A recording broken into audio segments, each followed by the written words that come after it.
Hello friends, how are you all right ji. यहाँ पे बहुत ज़्यादा फैट हो गया, यहाँ पे बहुत ज़्यादा फैट हो गया और यहाँ पे भी बहुत ज़्यादा फैट हो रहा है। तो मैं 3 आप लोगों को ऐसे सिंपल से पॉस्चर बता रहा हूँ, जिसको आप करने के बाद आप देखिएगा कि दिनों में आपका वज़न यहाँ से फैट जो है वो कम हो जाएगा। इसकी कंप्लीट वीडियो आपको YouTube channel yoga with THP पे या फेसबुक पेज yoga.with.thp पे मिल जाएगी और इसके अलावा भी वेट रिडक्शन पे आपको काफ़ी मिल जाएगा।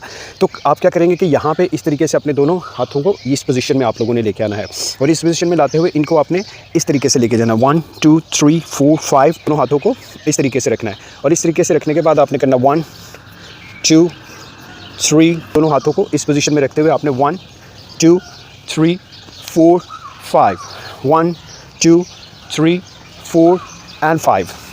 जल्दी से इस वीडियो को सेव कर लें और इसको प्रैक्टिस करें। देखिएगा 15 से 20 दिन के अंदर अंदर ही आपके यहाँ पे शेप बनना शुरू हो जाएगी, टोन हो जाना शुरू हो जाएंगे और आपके जो एक्स्ट्रा फैट्स हैं यहाँ से कम होना शुरू हो जाएंगे। Thank you very much for watching the video and do share the information with others and do not forget to follow Yoga with THP at YouTube channel and Facebook page.